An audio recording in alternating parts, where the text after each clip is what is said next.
As humans, the exploration of the mind has always been intriguing to us.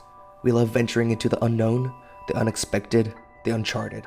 Yet in almost all of the films that visually interpret what it would look like in our minds include some sort of guidelines or rules. There still exists some sort of structure, whether it's the possibility of dying when plugged into the Matrix, the risk of delving too deep into one's mind in Inception, or a literal machine that can't be stopped to systematically erase memories in eternal sunshine of the spotless mind. So it makes sense that in Pixar's 15th feature-length animated film, Inside Out, the mind of Riley is illustrated as an extremely hierarchical system.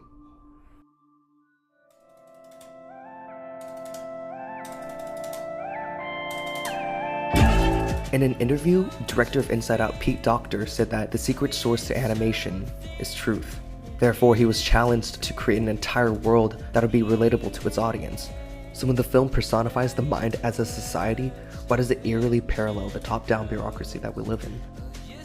In the movie, everyone seems to have a task, a specific job they're required to do. Hey, it's not my place to tell you how to do your job. And according to Karl Marx, a typical society should be made up of the infrastructure or economic base, consisting of much of the labor force, and the superstructure, otherwise where the state and the dominant ideologies rule.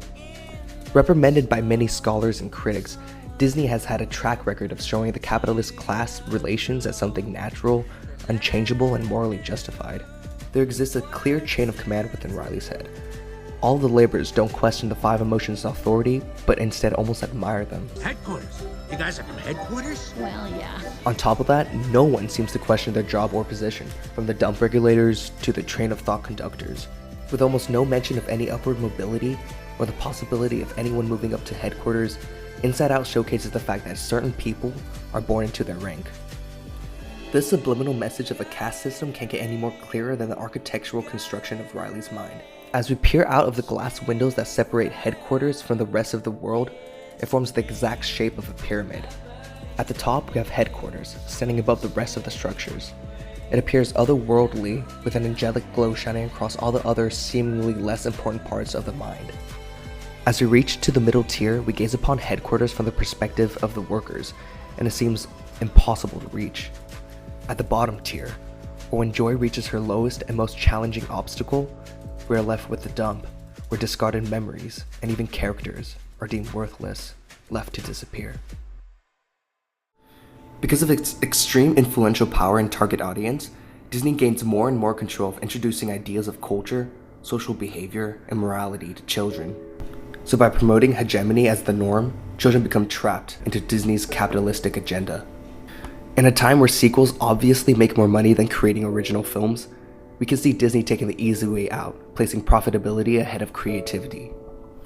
Inside Out is by no means just a propaganda film that promotes capitalism, consumer culture, and hegemony. Instead, it is a touching tale of overcoming a certain part of life that most teenagers go through.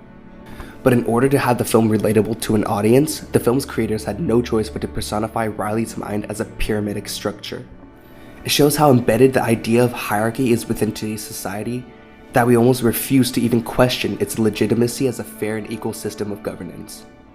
We have to ask ourselves if we want to change the system, or continue being cogs in a machine that we fail to realize is exploiting the working class.